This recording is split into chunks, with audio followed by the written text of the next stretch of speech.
We are going to attempt this co-live stream, so hopefully that gives us some more viewers too.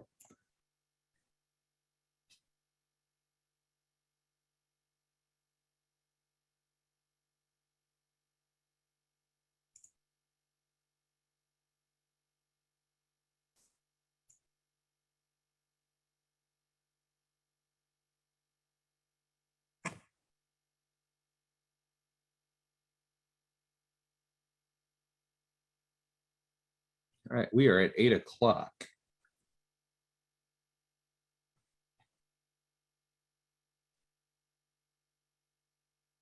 Am looking through our list.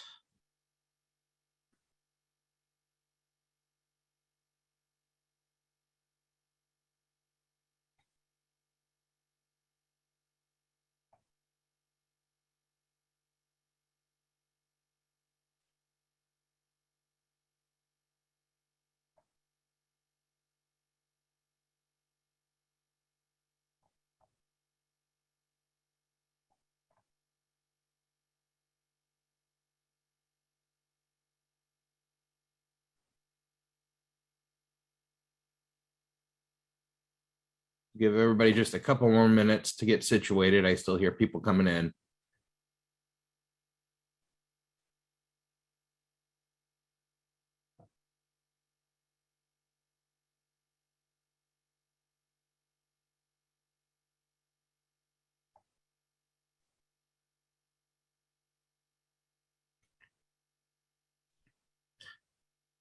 Brothers, for those of you on the Zoom meeting, is there anyone that is familiar with how Zoom works that would like to open us with a blessing?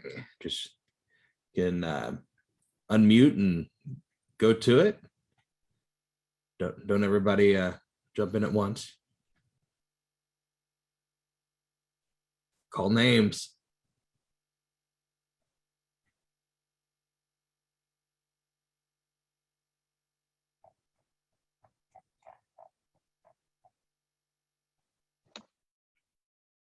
Gentlemen, if you would bow your head for just a moment. Thank you for the opportunity to be together to share across the state of Indiana the blessings of the brotherhood that we share as Masons. And just ask that we each benefit each in our own ways from the presentation and those individuals who made this possible this evening. In your name we pray. Amen. Would it be? All right. Thanks, brothers. Thank you, Chuck. Welcome tonight, everybody. We are going to cover 3 topics, and that means I'm going to stop sharing my screen pretty quickly because our first presenter tonight is Chuck Clampitt. Chuck, are you ready to take it away? I think so. All right, go forth. All right. Well, this is the second of hopefully continuing series called The Ramblings of a Traveling Man.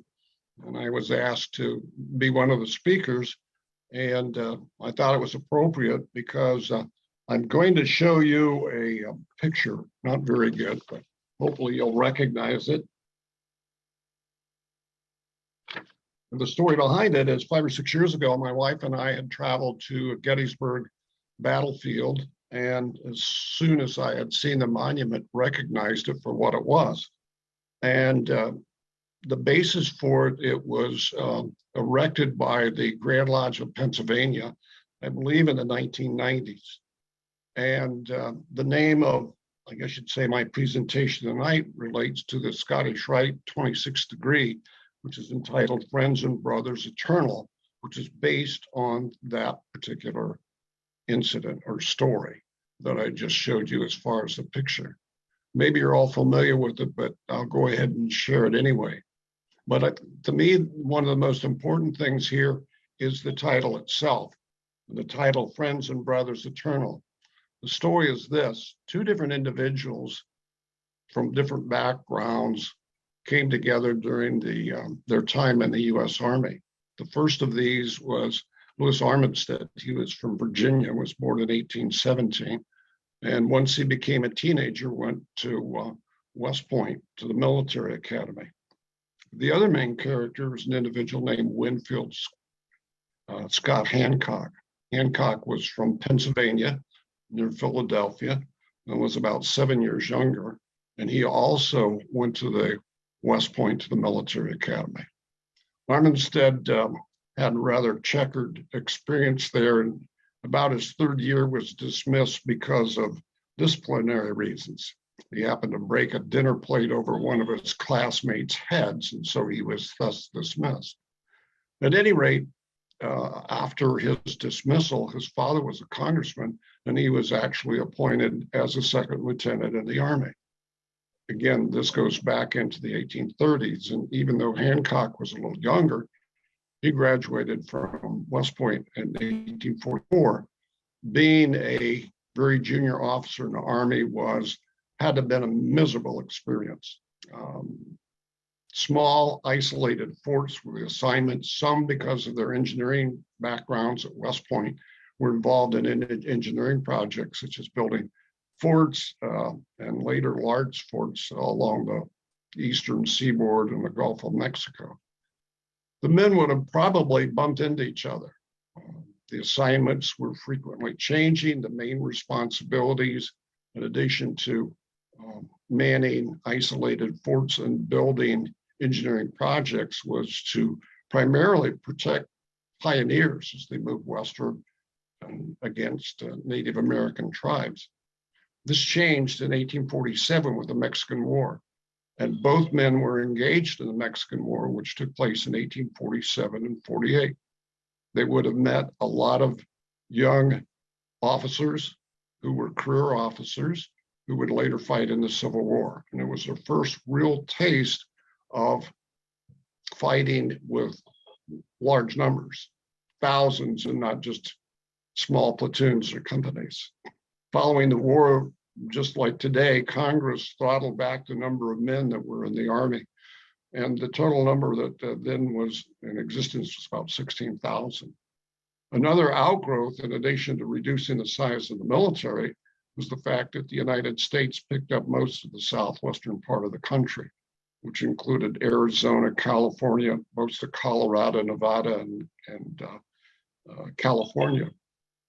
And as a result, the Army was further thinned out and doing these same roles.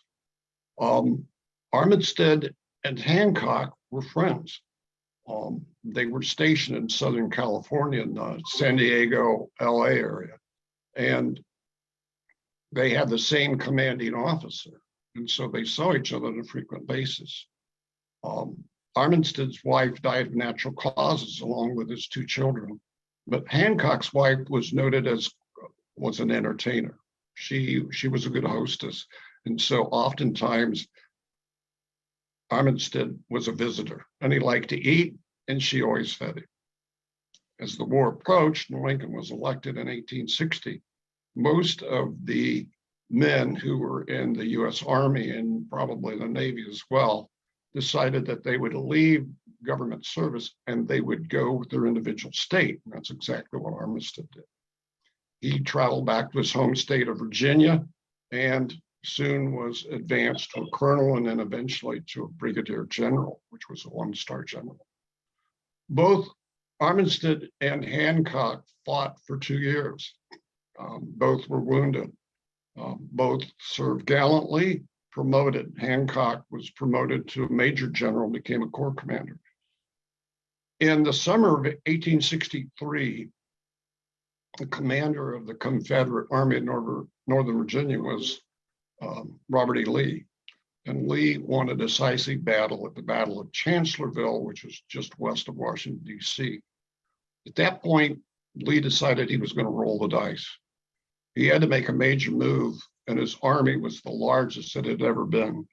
And he decided he would march across Potomac River into the north. And that took him to Gettysburg. The Gettysburg battle was probably one of the most noteworthy because of the number of people who were engaged on both sides.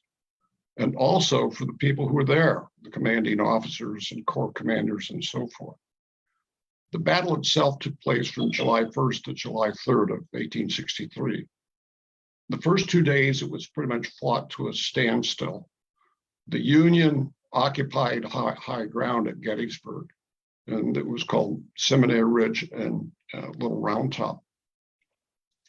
While the Confederates below, and on the third day, again, Lee decided he would roll the dice and thought that he could break the Union forces by driving straight ahead right into the middle of it.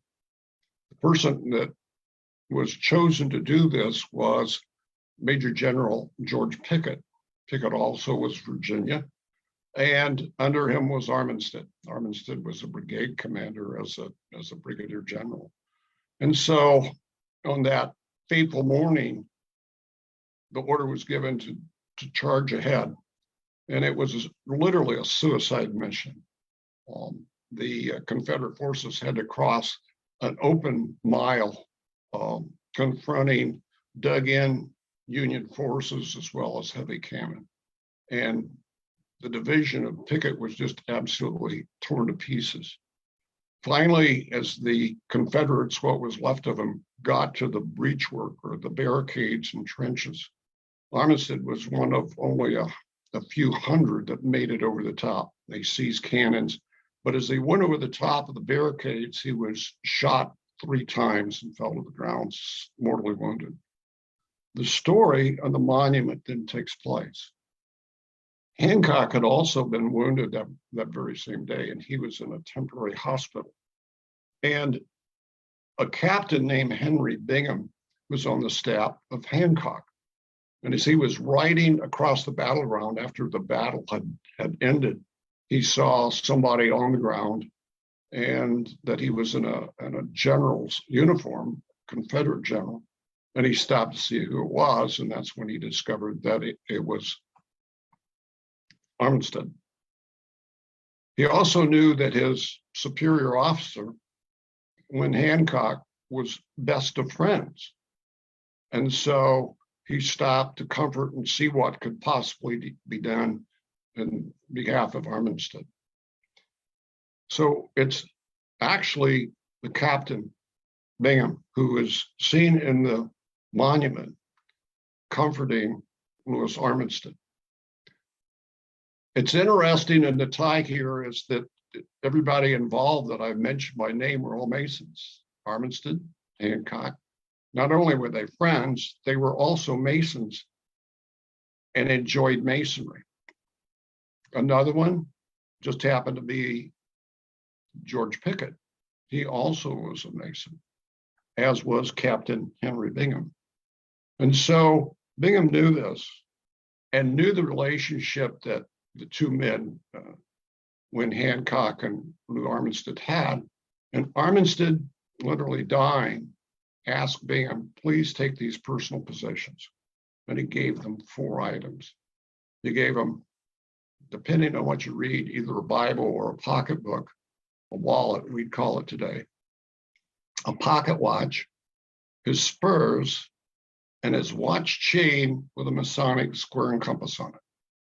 And he gave him to Bingham and said, make sure that you give this to my friend, Wayne Hancock. And I want him to ensure that it gets to my family back in Virginia. As I said, the battle was 3 days long. It was from July 1st to the 3rd. On July 5th, Lou Armistead passed away. Hancock was also wounded to the point where he had to be hospitalized at the time, and he would suffer from his wounds for the rest of his life. He continued in the military. By the time the war was over in the following years, he was considered to be probably the top 5 or 6 generals that the Union had during the course of the war. But in 1880, he was so well thought of that he actually ran for president. He passed away in 1886. And the last thing I could find as far as his military assignments, he was in charge of the funeral procession for former President Ulysses S. Grant, who obviously was a general of the Union forces in the last year and a half of the war. With all that being said, what's the hook? What's the point? What's the relationship that we have as Masons? And that's the fact that within Scottish Rite, I was very much taken by the title of the 26th degree, which is based on this story. Friends and brothers eternal. These two men, Lou Armistead and Win Hancock, were the best of friends. They were assigned together. They fought together. They lived together. And at the same time, they shared that commonality, that brotherhood that we share as Masons. Pretty unique. And the third major word in that title is eternal. They were friends and brothers for eternity. And to me, that's a pretty serious thought. Within Scottish Rite, they take each of the 29 degrees, and there are one or more core values that relate to each of the degrees. This particular degree has two. One of them is devotion to country. Both the generals that I mentioned, Hancock and Armistead, were devoted to their country. They were both loyal soldiers. And during the Civil War, and some people argue it against it today, both were devoted to their individual countries during the Civil War. The other major core value was integrity. And I looked it up to see what's it mean. I know what it means to me, and that is doing what you say you're going to do all the time without failing. The definition I found said the quality of being honest and having strong moral principles and uprightness, strong moral principles. I think the lessons to be learned from this particular story and this particular degree is something that we can all use in our own personal life. We need to keep it in mind, and keep in mind that, at least for me, the reason I'm a Mason is the brotherhood. Thank you.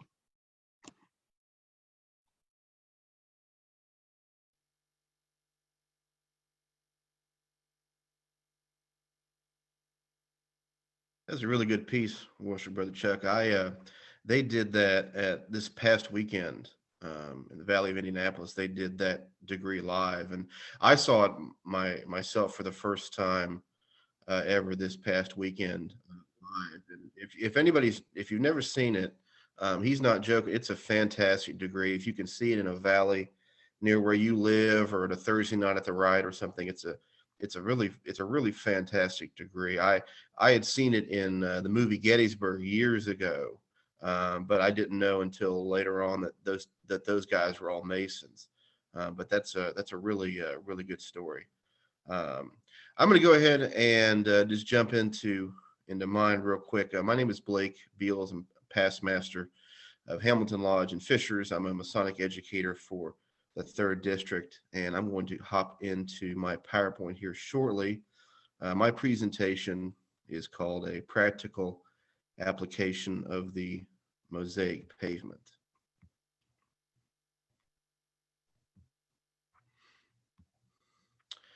Can I get an okay from somebody that they can see my screen and see my PowerPoint? Sure can. All right, thank you, sir. So the various degrees within Freemasonry, I would argue, are a gateway to a lifetime of learning and fellowship with our fellow man. But equally important, it's an allegory of our life. It's a philosophy. It's a creed on how a virtuous man should live his life. The initiation, as we say, takes the good man and makes it better. But merely we show that philosophy to him over the course of a couple hours, nothing more. We sometimes forget that Freemasonry isn't therapy for a man, nor does the degree directly make a good man a better version of himself just because he sits through them. But after self-reflection, direct application of the various lessons that we teach a man in the degrees, and association with his brothers that are really walking the same path, this philosophy over time will take root within a man. And then one day a light switch kind of flips in his mind, and his outlook on life changes in a most profound way. Getting to that, that eureka moment is, where things click is intended. And I hope that the philosophy of Masonry has clicked for you in some way. Freemasonry is a lifestyle that challenges a good man of any faith to learn and live that timeless philosophy that millions of other great men across time have adopted, and challenges us to live it in the best way that we can. We're also responsible for ensuring that our brothers have the support that they need in order to do the same as they walk their own journey. As Masons, we use tools of architecture and the familiar story of King Solomon's temple in Jerusalem to teach those moral lessons to our brothers and ourselves as we're climbing the stairs to the first 3 degrees. One that we use in the entered apprentice degree is the Mosaic pavement. So the Mosaic pavement consists of flooring and alternating squares of black and white to represent the ground floor of the Temple of Solomon. While many lodges omit it within their lodge rooms, others have included it. Several lodges have chosen flooring, rugs, mats of some fashion in this checkered design. It is what we call an ornament of the lodge, and it's seen sometimes in combination with the indented tassel and the blazing star in the image to the far right, as a symbol of, as we put it, the good and evil in human life. While the explanation that we give within the entered apprentice degree is very, very short, it's not even really a sentence, and we make mention of it really only in passing, it is very profound. The broad statement in our ritual leads us as Masons to contemplate this very simple concept more deeply. And I would argue that it represents more than simply just good and evil, but the duality that exists within a wider world. We walk in a world of opposites. They can be found everywhere. Life is full of good and evil, night and day, hot and cold, love and hate, and so forth. Neither can exist without the other. The presence of light implies that there is also darkness of some kind. A yes answer to a question implies that there's a no. If there is suffering to be had in any given situation, it serves that there must also be a happiness of some kind, or at very least an absence of suffering as well. Nothing then can exist in any sense without its opposite's existence. The opposite is an essential function. You couldn't see the beauty of the stars unless there was a black space around them. Eliminated the space around them, and you find that you couldn't see them all. It's just a big blob of light, and vice versa. Space wouldn't be there in any sense if there weren't any stars on it. So they are related to each other, and you don't get one without the other. So what does the Mosaic pavement seem to teach us? What lesson are we meant to learn when we are reminded that duality existence? We are reminded this concept that the natural order of things is set in motion by our Creator. Good and evil are therefore natural and is as capable as day or night, hot or cold, and yes, even life and death. It is disheartening to consider that the path ahead is not always going to be a pleasant one, but positives come packaged with the negatives as the natural order. So we as Masons should therefore prepare ourselves to walk life's path, expecting to be confronted with this understanding until our last breath. John F. Kennedy is famously quoted as saying, "Do not pray for easy lives, pray to be stronger men." As Masons, his words are reflected in that fundamental truth from the Mosaic pavement that life consists of times that challenge us. Those troubles are part of the process. That's life. And as we travel, we will undoubtedly find our brothers and loved ones alongside the path saying, "Oh, woe is me," or even giving the grand hailing sign of distress. They may be even blaming it on some outside force. But we as Masons, I would argue, must practice some stoicism and remember that it is not so much what happens to us, but how we view that situation that does the real harm. We should always remind our brothers that these troubles are a natural part of the process, and we must practice charity to those temporarily standing on the dark tiles. If, and I hope that life has blessed you in some way, but if life has blessed you with good things and you find yourself on the white tile, realize that it's only temporary and that the universe is only playing a game with you for now. Like pieces on a chessboard, you too will eventually land on a black square. So make the choice to be positive, my brothers. The last several years have been difficult for many in our nation. The lingering effects of COVID, the isolation that many of us have suffered over the last couple of years, the state of politics in our country, the war in Ukraine, and the arguably cloudy future on the horizon have made it all too easy to fall into despair. As Masons, the Mosaic Pavement reminds us that because there is this suffering, there are these negative things in the world, its opposite must also exist as well. And that's a reassuring thought. It's all too easy, given the 24-hour news cycle and the endless engagement and enragement online, that there are many good things happening in our world as well as we're here tonight and as I read this. So make the conscious choice to see the good around you, my brothers. So how should we do that? How do we look, when things seem so helpless? How do we look for the positive? One way that we can do it is look to Dr. Viktor Frankl for a possible solution. Some of you may have heard of him. Dr. Frankl was an Austrian psychiatrist who was imprisoned in Nazi concentration camps for 3 years during the Second World War. Following the war, he published Man's Search for Meaning, a book chronicling his time in the camps and his philosophy on life and his observations within the camps. It's regularly listed as one of the most influential books of the last 100 years. And I encourage y'all to read it if you haven't. It's been out for several years and there's copies everywhere. But what's really remarkable is that Dr. Frankl passed through really the darkest.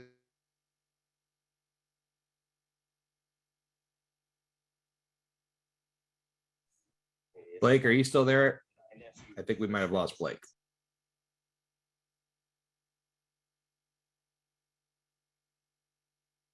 Dr. Frankl wondered why some survived in the camps while others perished. He found that there was a strong correlation between the way that a prisoner imagined the future that affected his longevity. He wrote of his time saying that we who lived in concentration camps can remember the men who walked through the huts comforting others, giving away their last piece of bread. They may have been few in number, but they offer sufficient proof that everything can be taken from a man but one thing, the last of the human freedoms, to choose one's attitude in any given set of circumstances. Those men who consciously chose to find meaning in that hellish place were the ones who most often survived. Those that gave into their despair were not likely to make it out of the camps alive. And like I said, I encourage you all to read Man's Search for Meaning, but among Dr. Frankl's various points, as Masons, we can take particular instruction from his following arguments. Man has the freedom to choose his own reaction and attitude towards things that affect him. We, as men and Masons, can consciously choose to see the negative things around us in positive ways. Man can focus on positive and meaningful goals. We should look to improve the lot around us rather than complain and sulk. We must remember to work on our ashlar and practice charity whenever possible. We can find meaning in everything that happens. A negative setback is an opportunity for us to learn and to grow. The obstacle itself is not the challenge. It is our perception of it that presents the challenge. Man can choose his focus when dealing with challenges in ways that will reward us. As Masons, we can choose our attitude towards those challenges, like I said, and in every test, we should thank the Supreme Architect for being presented with this challenge, as it's necessary for our growth. And finally, we can influence the world in positive ways, even when things seem to be going bad around us. Masons should be the light in the darkness. We should work to improve ourselves and the world around us remembering that all the darkness in the world cannot extinguish the light of a single candle. And while the Mosaic pavement reminds us that both good and bad exist, one of the odd curiosities about it is that we never really know the full consequences of anything. Life is a pattern of extreme complexity, and sometimes something being good or bad can often be hard to judge. The English author Alan Watts often spoke extensively about this complexity. He argued that you really couldn't tell if something was good or bad, it simply is. He would often tell a story illustrating this point. He told the story of an old Chinese farmer whose horse ran away. That evening, his neighbors came around to console him, saying, "Oh, that's just terrible, your horse ran away." The old farmer just said, "Maybe." The next day, the horse came back and brought 7 wild horses with it. And everyone came and congratulated him, saying, 7 horses, isn't that great luck? The old farmer said, "Maybe." Then one day his son tried to tame one of the horses and was thrown off and broke his leg. The neighbors came and said, "Oh, that's just awful about your son. We're sorry that he broke his leg." To that the farmer just responded, "Maybe." And then soon thereafter, a military officer came around to draft men into the army. And this officer rejected his son for service because he had a broken leg. And then everyone again came to the old farmer and said, "Isn't that wonderful? He doesn't have to go off to war." Again, the old farmer just said, "Maybe." So we can, using that example, we can really see that it's really impossible to tell whether anything that happens is good or bad, because you never know what will be the consequence of something good happened to you, nor the end result of some perceived bad fortune coming your way. The Mosaic pavement just reminds us that the grand architect set in motion a complex machine, and that somehow the dots will connect over time. We can therefore expect that there will be both good and bad tidings, but we can't always pass judgment on how things pan out in the end. So it's always good to look at things with a glass half full.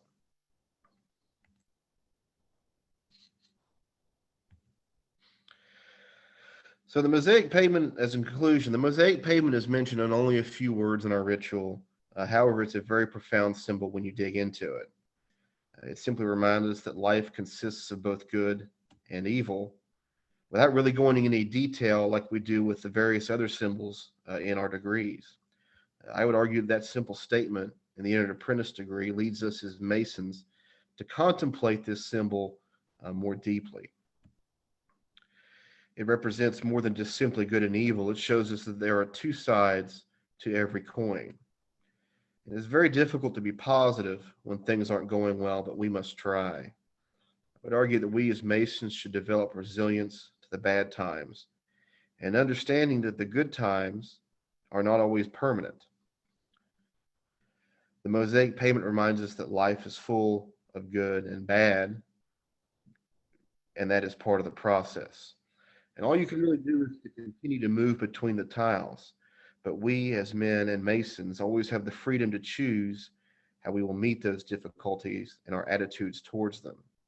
So practice stoicism, encourage those around you, help those brothers on the black tiles, and remember that everything, both good and bad, is only temporary.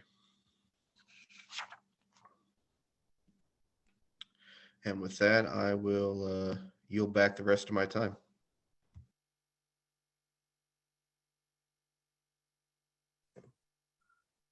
Well, I guess it's my turn. Hello, everyone. I'm Barry White. I'm the current Worshipful Master of St. John's Lodge number 20 in Columbus, Indiana. And I also have the honor of serving as the Worshipful Master of the Dwight L. Smith Lodge of Research.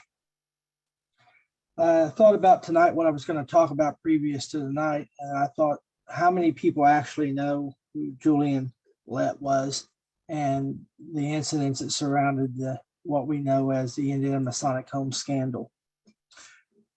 So Julian Tully Lett was Grand Master from 1944 to 1945. He was born on March 22nd, 1896 in Marion, Indiana, where he received his education in the city schools of Marion. In 1914, he entered the University of Michigan and graduated from the Literary College in 1920 and from law school in 1922. In 1917, at the outbreak of World War I, he entered the service of his country in the U.S. Navy, received his training at Great Lakes, Illinois, was commissioned in Anston, and further training at the U.S. Military Academy in Annapolis, Maryland. After more than a year's service at sea, he was discharged in October of 1919 as a lieutenant junior grade. Following his military career, he entered the practice of law with his father, Marion, in 1922, and served the city for attorney for 9 years. In 1933, he engaged in a manufacturing enterprise and gradually thereafter withdrew from the practice of law, where he devoted all of his time to the manufacturing business. In 1926, he was married to Miss Mabel Nipple of Marion, which they had 2 children blessed to that union, Mary Joan and Norma Jean. He was initiated, passed, and raised in masonry in 1917 in Samaritan Lodge number 105 at Marion, where he served that lodge as worshipful master in 1926. He subsequently became a member of Marion chapter number 55 Royal Archmasons, Marion Council number 28 of Royal and Select Masters, and Marion Commandery number 21 Knights Templar. He served as illustrious master in 1931 and commander in 1939. He belonged to the Scottish Rite at Fort Wayne and was a member of the Eastern Star. He was a member of the First Christian Church at Marion, having served as an elder for many years, and also was a teacher in his church school for more than 20 years.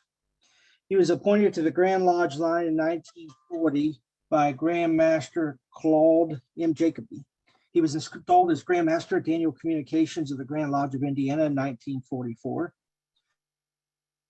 and began his service as the Secretary and Treasurer of the Indiana Masonic Home Foundation in 1948, which concluded in 1958 upon his resignment. He died on June 3rd, 1975 at the age of 79 and is buried in Grant Memorial Park in Marion, Indiana. Now that little history about who he was. Now I'll share the highlights of what he did and how it affected everyone. The Lett scandal, as it was referred to, we asked how it was discovered. Well, it was discovered by a routine audit of the Masonic Home Foundation, where they discovered discrepancies and shortages in the funds of the foundation previous to the annual communication of the Grand Lodge in 1958. Details surround it. Beginning May of 1958, Julian T. Lett admitted to using funds of the Indiana Masonic Foundation to pay the debts of his electric appliance business known as Jones and Company. He would forge the name of the president of the foundation on the bank notes for bank loans to pay the debts of his own business. He would also submit to the bank a forged set of minutes of the board meetings to show that he was authorized to make the loans with the forged checks.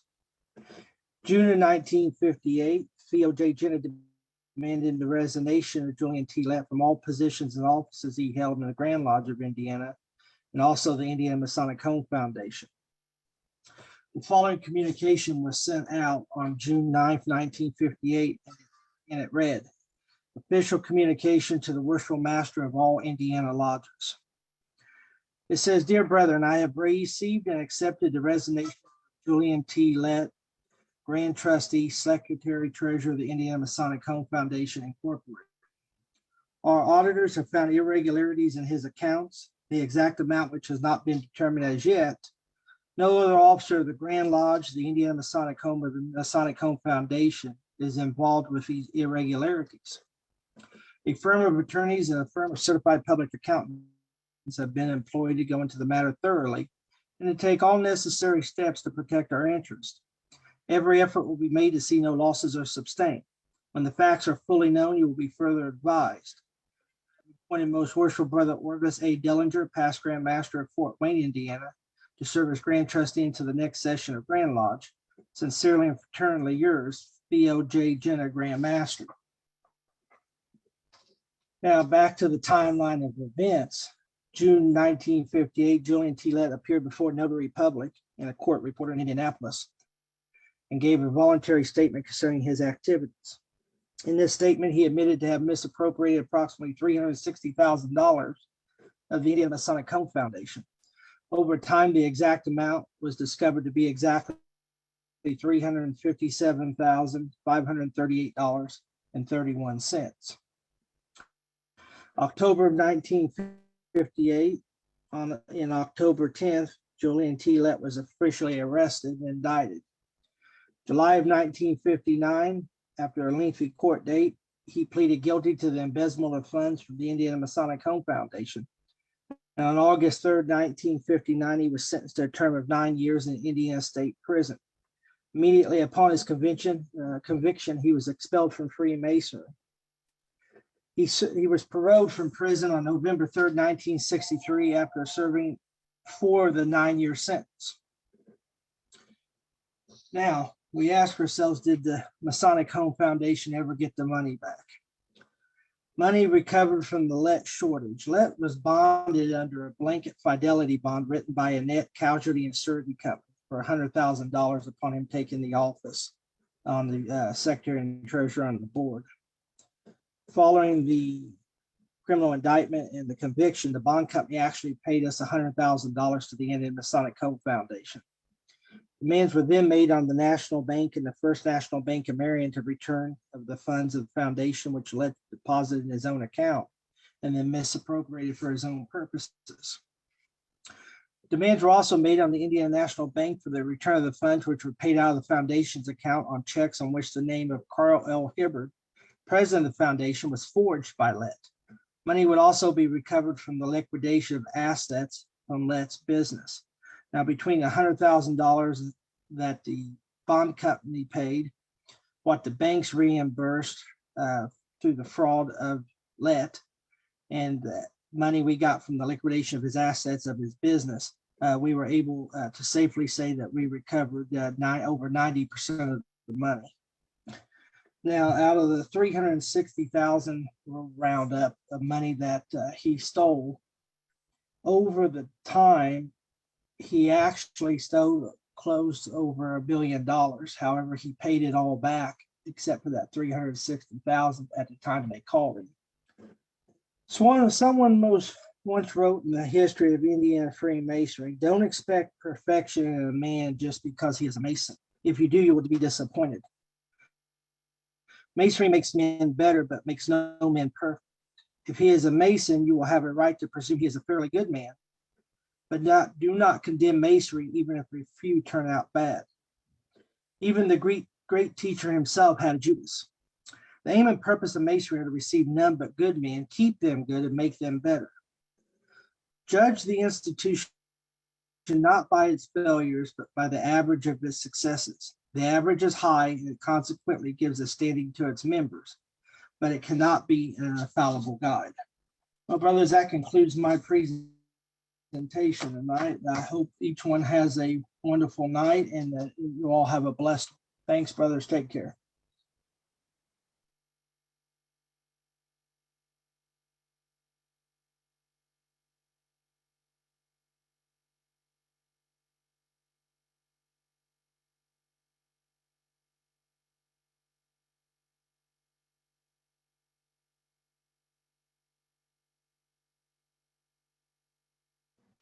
Andy, I think that's you, buddy.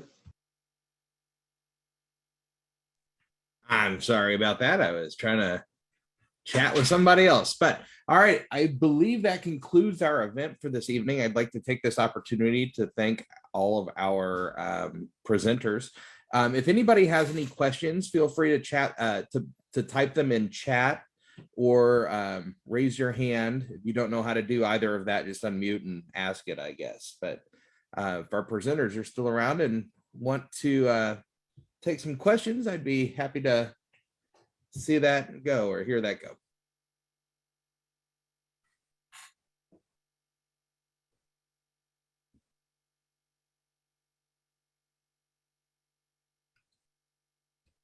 All right, I'm not seeing anything. We're going to say last call.